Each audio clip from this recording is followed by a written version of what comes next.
Pues ya. Bueno, Sergio, ¿qué tal?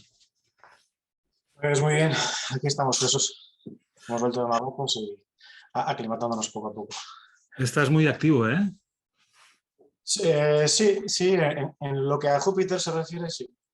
Bueno, es que resulta que para quien nos escuche en conversaciones a banda, o sea, por WhatsApp, la última comunicación que sostuve con Sergio Yerga, que es nuestro el compañero contertulio, que estaría bien ir ampliando los temas, pero bueno, estamos con el tema de Júpiter porque en astrología la mayoría de las cosas que se explican en los libros, por más avanzados que sean, siempre se quedan cortas a la que empiezas a cuestionar o a descubrir qué es lo que hay detrás de los símbolos de los planetas y tal, ¿no? Y entonces a resultas de un comentario que hiciste, a mí se me ocurrió, claro, es que Júpiter son las banderas de los países. Que si uno piensa en sí mismo en términos de país, pues la posición de Júpiter de nuestra carta, de la carta de cada cual, indica cuál es la bandera, qué es lo que defiende, etcétera, etcétera, ¿no? Y entonces, como Sergio tiene una conjunción Júpiter-Urano, entonces yo voy a plantear, a ver si estás de acuerdo, Sergio, Sí. la bandera de Júpiter-Urano es la libertad. Bien. Sí. Luego iremos viendo un poco cómo sería Júpiter con otras conjunciones diferentes y llegaríamos a una misma conclusión de que es que Júpiter, que no rige signos fijos, sino signos mutables, curiosamente es es el planeta de los dogmas. Entonces resulta curioso pensar que en esta doble condición, ¿no? No es no son signos de ideas fijas, sin embargo son dogmáticos. Y a mí se me ocurre plantear la pregunta, Sergio, ¿tú con esta conjunción Júpiter-Urano te ves a ti mismo, a ver si lo digo bien, pontificando o alentando en los demás la libertad? Y en cambio para uno mismo, hostia, uno se encuentra como que hay una incongruencia. Es decir, que uno pontifica a la espera de que los demás me ofrezcan un modelo de lo que yo quisiera aplicar para mí.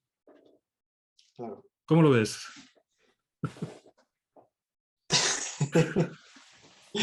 Lo veo absoluto, Jesús. Ajá. Lo veo absoluto, porque evidentemente lo vivo en primera persona. Entonces, ese juego interno está. Entonces, en tanto en cuanto yo tengo una oposición poderosa que habla de este juego, todo lo que implique proselitismo o propaganda, etcétera, etcétera, en tanto en cuanto no lo movilice, me convertiría en algo así como un guiñol de mí mismo. ¿Me explico? Entonces, en ese sentido, lo vivo en primera persona y gran parte del juego de exorcización de esto que es mi Júpiter en Sagitario, Sí. sí, si de alguna manera me pongo muy dogmático, pasa por teatralizarlo de alguna manera. O sea, todo el que me conoce de alguna manera, es decir, en tanto en cuanto soy capaz de reconocerlo, soy capaz de teatralizarlo de alguna manera, ¿no? Entonces, todo el que me conoce sabe que me gusta mucho tomar ese rol y que me encanta de alguna manera hacer ideologías a medida del consumidor. ¡Ostras, qué fuerte! Entonces, Júpiter es un vendedor. Sí.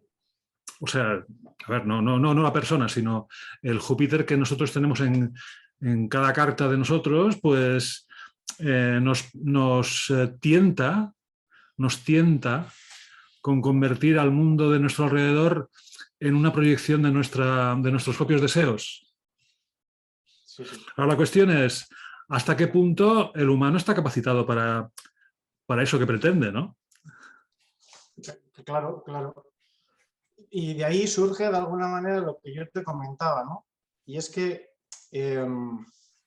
si Júpiter está correlacionado con el proselitismo, ¿no? Y con proyectar aquello que nosotros deseamos para el mundo o para con el mundo, lo que a mí me suscitaba de forma automática era la imperiosa necesidad de reconocimiento que permea actualmente en todas las capas de la sociedad. La necesidad de reconocimiento, que viene referida a ese Júpiter, ¿no? Entonces, si a Júpiter lo describimos como la capacidad de generar proselitismo, propaganda, etcétera, etcétera, la pregunta que a mí me surge es automática, es decir, ¿en qué medida, si la necesidad de reconocimiento permea todas y cada una de las capas de la sociedad, en qué medida esto está basado en algo que es auténtico o genuino, o si simple y llanamente es propaganda, o si constela de alguna manera movimientos internos, constela de alguna manera movimientos internos influenciados por esta especie de proselitismo que a menudo podemos connotar como que viene de arriba, etcétera, etcétera, etcétera. No sé si me estoy explicando, estoy Sí, tratando de sí, sí, sí, sintetizar sí. algo que es complejo, Sí, sí. pero intuyo que los tiros de alguna manera van por ahí. ¿Me explico? Totalmente. Entendiendo que esto permea todas las capas de la sociedad, es decir, es muy fácilmente perceptible cómo actualmente no importa del grupo social, de la capa, del estrato, de la nueva moda, es decir, permea absolutamente todo. La necesidad de reconocimiento es el gran tótem que de alguna manera vertebra la sociedad hoy en día. Entonces, si a Júpiter le agregamos esta capacidad, la pregunta que a mí me surge automática es esta, es decir, ¿cuán auténtico es? O si simplemente es un juego que está internamente dentro de nosotros, en tanto en cuanto el proselitismo viene de arriba, pero también viene de nosotros. ¿Me explico? Sí, sí. También está en el juego interno que tenemos para con lo vincular, porque esto permea todo. Sí, sí, sí, sí, sí.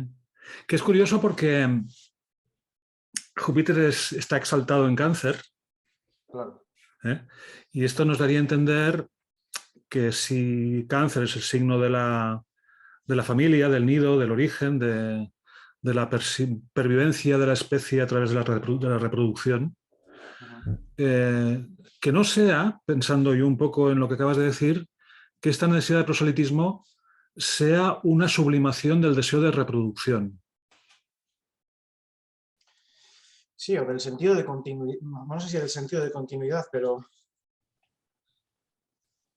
Es decir, imagínate, yo no tengo hijos y como yo hay muchas personas de mi generación y de las generaciones que vienen después que tampoco. Y entonces nuestra relación con el reconocimiento seguro que no es la misma entre los padres y las madres que ya tienen hijos y han recibido por parte de los hijos este reconocimiento al modelo que papá y mamá intentan reproducir.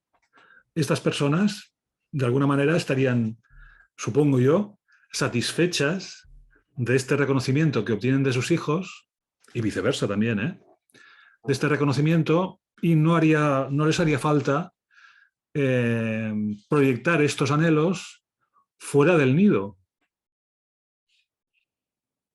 Es decir, que yo creo que esta crisis de demografía que tenemos últimamente, últimamente no, desde los años 60, 70, que la demografía va hacia abajo, esta necesidad de reproducción ha pasado de ser fisiológica, Sí. reproductiva, padres, hijos, tal, madres, tal, a una idea quizás más narcisista, más intangible y hasta incluso más enfermiza.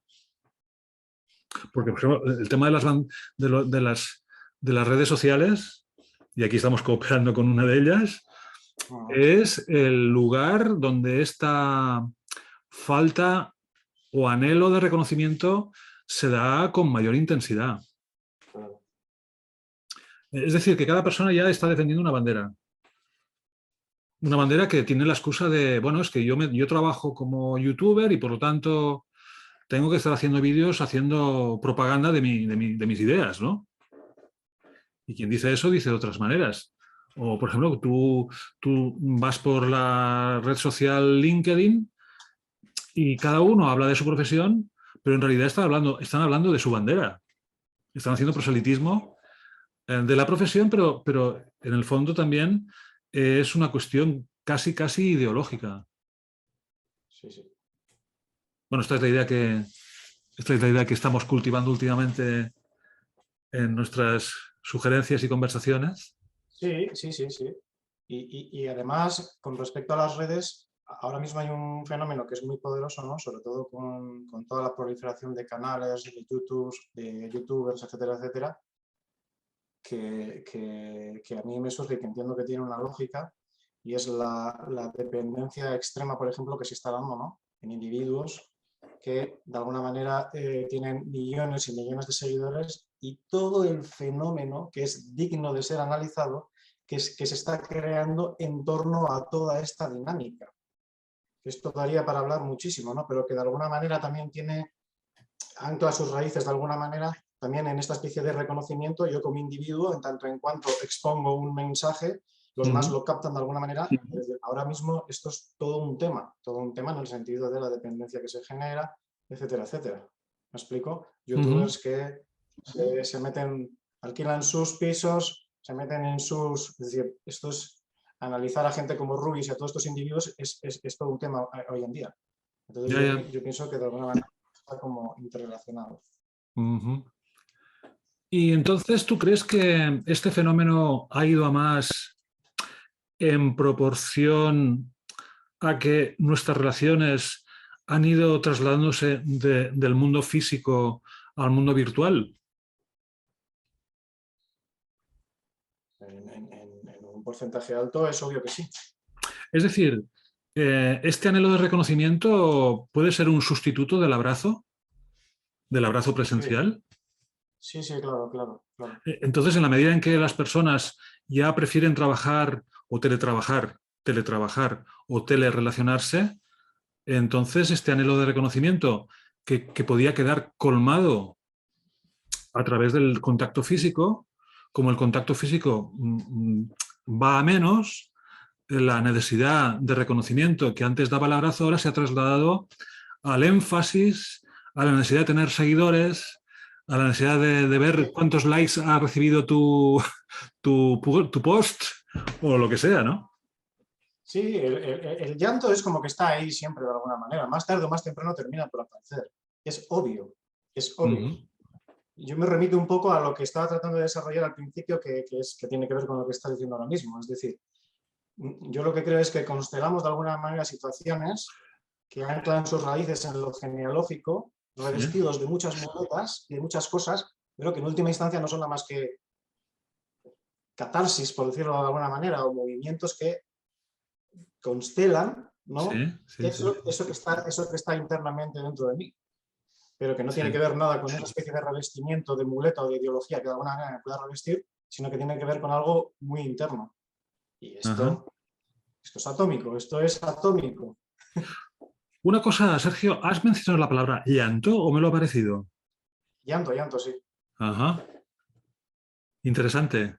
Yo llego, o sea, cuando te escuché hace unos segundos esta palabra, se me encendió una lucecita, decía, claro, es que el anhelo de reconocimiento es una transposición del llanto. Es decir, cuando el niño llora y recibe la atención de los papás, se siente unido a los papás. Es decir, en la medida en que los papás comprenden las razones del llanto. Y entonces ya el llanto obtiene reconocimiento y se pacifica.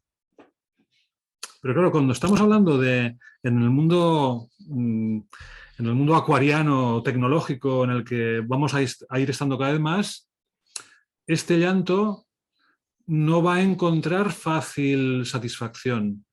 Con lo cual, el llanto va a estar ahí, pero metaforizado en la fiebre de tener más seguidores y más respuestas afirmativas de apoyo, de tienes razón, cuánta razón tienes, etcétera, etcétera, ¿no?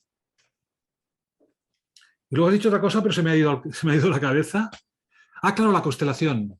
la constelación. Que esto, cuando en el primer mensaje que me enviaste, me llamó poderosamente la atención y ahora, habiéndolo razonado un poco más, llego a la conclusión de que en el árbol genealógico de cada persona, cuando Júpiter tiene una conjunción con cualquier planeta, indica ya el tema fundamental de la constelación.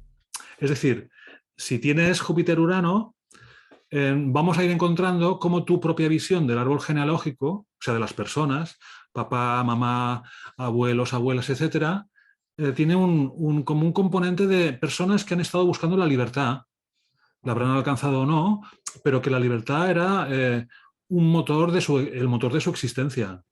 Luego habrán llegado a las cotas que querían llegar o no, pero bueno, eso está ahí, ¿no? Y yo justamente, claro, yo tengo Júpiter-Neptuno y me doy cuenta de que la gran constelación es el sacrificio. Es decir, nuestro mundo irá mejor en la familia con el sacrificio o con la autoanulación, ¿no? Y yo lo he vivido intensamente, además lo tengo en la casa 10 y he vivido una figura materna que me vendía continuamente el sacrificio que hacía por mí. A ver, no voy a meterme ahora si tenía razón o no, pero yo como receptor de esa influencia he comprobado hasta donde la subjetividad me permite, que muchas personas de mi familia tuvieron unas vidas de autoanulación tremendas, ¿no? Entonces yo tengo este Júpiter-Neptuno y yo podía ser un abogado de la espiritualidad como forma de sublimar esta autoanulación, pero claro, yo tengo una cuadratura de Urano, con lo cual dices, ciertos mensajes traídos por esta constelación de autosacrificio, no soy capaz. No soy capaz y no quiero, además. Porque tengo la cuadratura y entonces no... o sea, a veces me he visto como luchando por mi propia libertad a mi pesar. Y yo me decía a mí mismo, con lo bien que uno estaría encajado perfectamente en la constelación del autosacrificio. Y entonces, claro, llegas a la conclusión de que todas las constelaciones, en la medida en que son vistas desde la propia subjetividad, son una mitificación. O sea, en realidad, Júpiter y Urano mitifica la libertad. Júpiter-Neptuno mitifica el autosacrificio. Como, bueno, es que yo tendré más puntos para mi karma si consigo llevar la libertad a la máxima expresión. No, pues, porque en realidad es un constructo mental. O sea, una persona de Júpiter y Urano es tan libre como cualquier otra. Tan libre o tan poco libre como cualquier otra. La cuestión es cómo ha llegado a situarse en el Olimpo, ha llegado a convertirse en un valor absoluto el tema de la libertad o el tema con Urano o el tema del autosacrificio como la panacea de todos los males o ante todos los males. Y ya no te digo Júpiter-Plutón. Júpiter-Plutón. Júpiter-Plutón. ¿Tú tienes Júpiter-Plutón en algún aspecto? No, como planeta no. No. Tengo Júpiter-Urano en Sagitario en la casa 9 y tengo la Luna conjunta a Saturno y a Plutón en Libra en el grado 29, en la casa 8. Ajá. Bueno, pero tengo a Neptuno en Sagitario en la casa 10. Ajá. Que es, digamos, también parte del embrollo de... En la astrogenealogía, de alguna manera, contemplamos lo que es el signo oculto, que describe de alguna manera todo el embrollo de lo que es el sistema familiar en sí mismo. Entonces, bueno, hay también cierta dinámica que de alguna manera se correlata con el tema del sacrificio y, digamos, la postura para con lo social, etcétera, etcétera.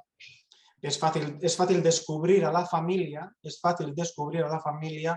anhelando, haciéndolas de Sagitario, anhelando, digamos, eso es absolutamente troncal. Es decir, para cuando tú te das cuenta, descubres a la familia anhelando una especie como de ¿qué te diría? De puesto, sagitariano, temática casa 10.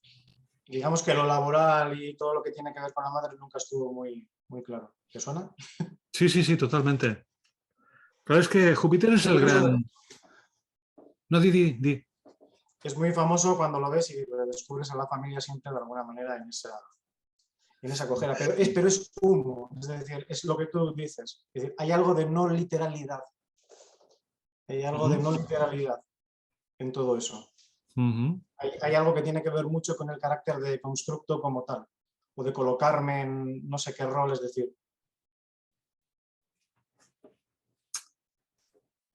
Creo que Algo así. lo que me estás diciendo nos llevaría a pensar qué especie somos. Es decir, somos de carne y hueso, tenemos supuestamente facultades y atributos como humanos que no suponemos que no los tiene otra especie, pero eso está por comprobar. O sea, yo a veces pienso, veo a los animales y dices, seguro que piensan y seguro que opinan. Opinan, seguro que opinan. Pero el lenguaje la diferencia del lenguaje no nos permite saber qué es lo que opinan, ¿no?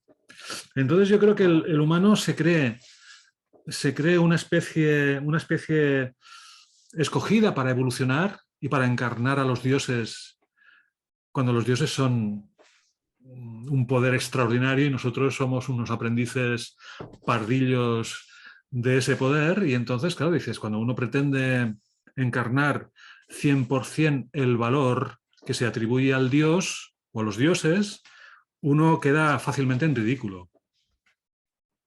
El ridículo es una cuestión de Júpiter también. Sí, sí, sí, sí, sí, claro. Es una cuestión de Júpiter porque cuando uno no actúa para convencer a los demás, porque no espera el reconocimiento o porque el reconocimiento llega porque es potestad de los demás. Sí, sí. Por ejemplo, imagínate que el elemento clave para tu feliz obtención de reconocimiento fuese sentirse libre y que los demás reconozcan en ti que eres el modelo que alimenta sus vidas para llegar a la libertad, ¿no? Pero claro, es que con Júpiter el asunto es que muchas veces, como es un psicótico, o sea, Júpiter es el psicótico, antes de Neptuno, también, ahora es Neptuno también, ¿no? Pero Júpiter es el psicótico social que uno pretende conseguir el cielo como perfección en una vida terrenal que se oxida y se degrada con gran facilidad, ¿no? Incluso mental y psicológicamente. Entonces dices, bueno, claro, es que una persona que quiera saber en qué puede quedar en ridículo, que observe su Júpiter. Sí, sí, sí, sí, sí, sí. Entonces dices, bueno, entonces, ¿qué deberíamos hacer? No pontificar, no caer en la tentación de convencer a los demás, no esperar el reconocimiento tal como uno quisiera obtenerlo. Por ejemplo, yo me encuentro a veces que hay personas que me pueden reconocer cosas en las que a las cuales yo no le doy ningún valor. Y digo, bueno, si hay varias personas que no se conocen entre sí y han llegado a esta conclusión, lo que yo pueda pensar en relación a mí queda ridículo. Claro. Entonces, claro, dices, bueno, entonces el reconocimiento es algo que uno puede pretender o es una potestad soberana de los demás en relación a mí. Yo creo que cuando viene de alguna manera revestido, tal y como has comentado tú ahora, Sí. en esta última frase, bien, de acuerdo, podríamos tomarlo como válido o como correcto, pero cuando de alguna manera es promulgado por uno mismo, cuando el foco de la conciencia está colocado ahí, pues uno más tarde o más temprano termina por convertirse en un guiñol de alguna manera. Bueno, Evidentemente, es ridículo. el ridículo, cuando viene revestido de esa forma, yo creo que puede ser, digamos, no dañino, no perjudicial, o uno lo podría tomar como correcto, pero siempre y cuando tenga esas características. Ya. ¿Sabes Aquello que se que, toca el foco, es decir, sí. ¿Sabes que Júpiter tiene que ver con el sentido del humor? sí. Y luego, claro, dices, por ejemplo, ahora estoy pensando en un monologuista que ha adquirido, bueno, yo creo que es muy conocido desde hace unos 15 años aproximadamente, pero últimamente más, que es Ignatius Farray. Me encanta, sí. ¿Lo conoces? Sí, sí, sí, sí. Bueno, es jupiteriano total. Es de los absolutos, Y absolutos. no tengo la fecha de nacimiento, pero seguro que su Júpiter y su Quirón, su Júpiter y su Quirón, Júpiter en el sentido que, claro, es una persona con un sentido del humor, pero claro, su humor viene de su propio sentimiento de miseria. Sí, sí, sí, sí. Sí, sí. Y entonces, claro, dices, ¿cómo es? O sea, es un modelo interesante porque permite percibir en su forma de actuar cómo ha llegado a vivir con sus propias carencias, proyectándolas, o sea, exhibiéndolas Sí, sí, sí, y sí. divirtiéndose. Dices, bueno, entonces, ya que no podemos cambiar el mundo, ya que no podemos hacer que el mundo sea lo que quisiéramos que fuese, con las conjunciones estas de Júpiter y tal, sí podemos hacer un aproximamiento al Dios que pretendemos encarnar, pero a través del humor. Es decir, aceptamos nuestra condición ridícula en el mundo y en lugar de pensar en términos de trascendencia, pensemos en términos de humor. Claro. Porque el humor es la trascendencia. Si tú miras bien, dices, ¿cómo es posible que algo haga reír solo con un tono de voz? O con un gesto físico. Bueno, el tipo tiene un vídeo de una actuación suya en Malasaña, yo creo que es, Sí, sí, sí. que habla de Wikileaks. Desde que sí. ¿Tú lo viste ese vídeo? Sí, sí, yo conozco todo de Ignacio. Sí. Ah, es que es, o sea, el tipo va repitiendo la misma frase, la misma pregunta, con diferentes tonos. Sí, sí. O sea, me parece de una genialidad absoluta. Pero Bueno, Ignatius tiene ese juego que tú comentas. ¿perdona? Ignatius tiene ese juego que tú comentas. Sí, sí, sí. Sí, sí, sí. El aprendizaje continuo que de alguna manera surge Ujú. para con lo que él muestra y lo que el público de alguna manera reciba. Entonces, claro, hay una dinámica quironiana muy importante ahí. Dinámica Sí, total. quironiana y con mucha probabilidad con Júpiter, evidentemente, ¿no? Debe tener un aspecto fuerte Júpiter-Quirón. Igual lo tiene en conjunción y todo. Sí, Bueno, sí. hay otra conjunción que es la de Júpiter-Plutón. Y entonces la constelación a la que puede referirse es familias en las que alguien ha hecho daño a otra persona. Ujú. Es decir, eh, por ejemplo, yo tengo un sextil Júpiter-Plutón y es el sextil más exacto que tengo en la carta. Y entonces, fíjate, mi padre, mi padre era de la Quinta Liberón. Es Ujú. decir, fue la guerra civil con 15 años. Sí. Y entonces la familia era de León y era una familia dividida entre azules y rojos. Y mi padre era rojo. Entonces me explicó barbaridades. Sí. Eh, claro, y yo luego comprendí ciertos puntos de vista de mi padre en el sentido de que veía mucho la corrupción que había en el mundo y me explicaba mil y una anécdotas, ¿no? Yo, por ejemplo, recuerdo escenas en las que ya estábamos en la pretransición, antes de la muerte de Franco, y yo estaba muy politizado. O sea, yo pensaba que la política era, vamos, partido de izquierdas, tal, tal, tal. Y eso que mi padre no me pontificó al respecto, ¿eh? Pero Ujú. se transpiraba, ¿no? Y un día me explicó que estaba condenado a muerte, pero como la familia estaba dividida, un hermanastro suyo que era falangista lo sacó, o sea, lo salvó. Bueno, es una anécdota, pero lo que te quiero decir es que ¿cómo se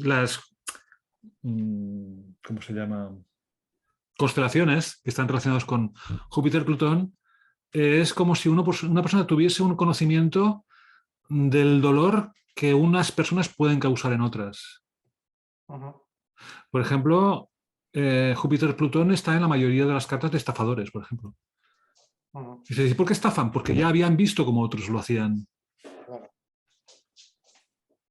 Bueno, entonces vamos viendo cómo estas conjunciones de Júpiter son tan poderosas. Claro, con los planetas lentos es más sociológico, más la persona lo muestra más a través de puntos de vista. Con el punto de vista, o sea, lo que uno expresa como punto de vista es jupiteriano. Claro. Y si tú eres Júpiter-Urano, pues te pueden gustar pues la gente muy creativa, como que son los faros en los que uno puede... eh, Soy Saturno Libra, Jesús, ajá, Saturno Libra. en el grado 29. ¿Del grado 29? Mm. Yo tengo Júpiter en el grado 29 Libra y Neptuno en Escorpio en el primer grado, primeros Entonces, grados. claro, el juego de ambivalencia está ahí. Ajá, vale, Porque, vale. porque puedo Ujú. ser muy determinista y no sé si impositivo, pero muy original o atraerme mucho de alguna manera a lo original. Sí, Pero luego de alguna manera también hay un juego para con los saturninos, o más Senex, o llámalo como quieras. sí, sí. Es decir, es que como dos grandes bloques, es decir, hay una parte de mí que de alguna manera pugna por darle la razón al otro, ¿me explico? Y por Sí, ser de alguna manera, por participar de esta cosa que llamamos consenso social, ¿no? Por sí, decirlo sí, así. sí. Y luego está de alguna manera este Júpiter-Urano, que entonces, claro, la gente me ve muy ambivalente en ese sentido. Ya, ya, ya. Una parte de mí que me puede hacer muy formal y la otra es Ujú. radicalmente opuesta. Ya, ya, pero fíjate que la cosa de Saturno en Libra, mm, el problema está cuando uno, consciente o inconscientemente, acepta un compromiso. Ujú, Es decir, por ejemplo, si tú mm, aceptas que una palabra tuya dada a otra persona, aunque no haya ningún contrato por medio, se convierte en una obligación. ujú, Entonces, claro, pues, de ahí supongo que viene la ambivalencia. Por un lado, un defensor de la libertad, pero por otro lado, en tu código interno de Saturno en Libra, hay una tendencia a que si tú prometes o crees que prometes, no que prometas, sino crees que prometes algo a alguien, no puedes tolerar que lo puedas decepcionar. ujú. Sí, Entonces sí. dices, bueno, entonces, ¿cómo puedo hacer? ¿Cómo se podría hacer para evitar caer en la autotrampa del compromiso? Ujú, Entonces, claro, dices, ostras, entonces Júpiter-Urano te tiene que ayudar. Te tiene que ayudar en la medida en que, primero, entiendo yo así, que el tema de Júpiter-Urano no es la exteriorización pura y dura de algo que uno lleva dentro, sino la comprensión de cómo funcionan las, las movidas sociales tanto a nivel grupal como a nivel particular. ujú. Claro. Entonces yo creo que, digamos que uh, Júpiter y Saturno siempre se ayudan. Otra cosa es que lo veamos claramente, los humanos lo veamos claramente cómo se ayudan, pero en realidad se ayudan. Y la cuestión es, una vez comprendes cuál es el mecanismo del por qué Júpiter ayuda a Saturno y Saturno prefiere que Júpiter haga lo que hace, que Ujú, es proponer sueños a la humanidad para luego obligar a la humanidad a ser consecuente con los sueños que tiene, ¿no?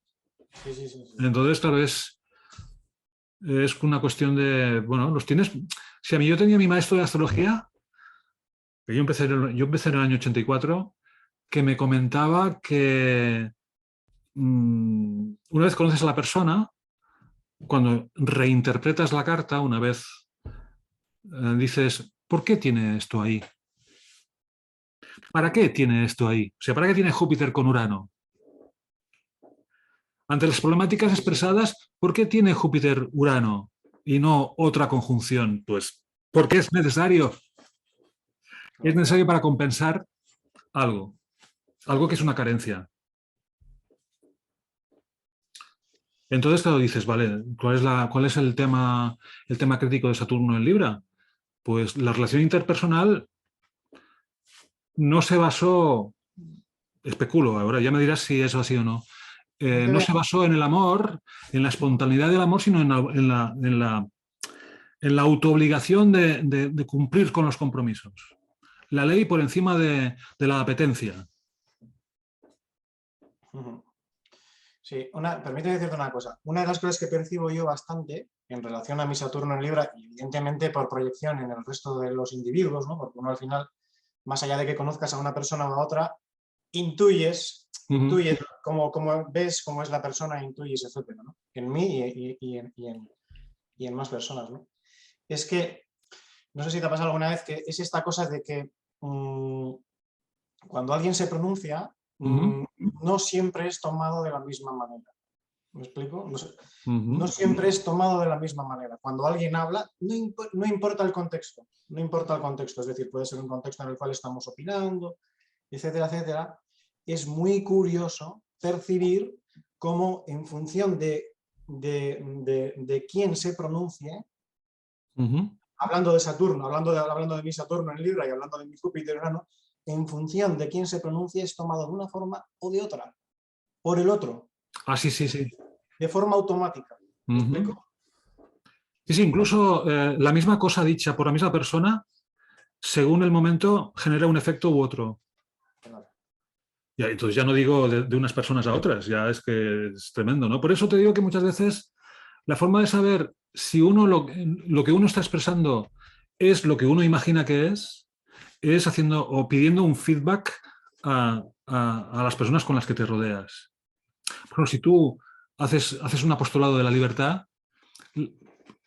por Júpiter Urano, la pregunta a hacerse a los demás es, ¿me ves tan libre como yo quisiera? Claro. Esto es una cosa, se está acabando el tiempo y creo que vamos a hacer una segunda parte, quizás otro día, para darle una vuelta a esto que acabamos de decir. ¿Vale? O sea, vamos a cortar, vamos a despedir la sesión antes de que nos corten en seco. ¿Vale? Hasta pronto. Hasta pronto, Jesús.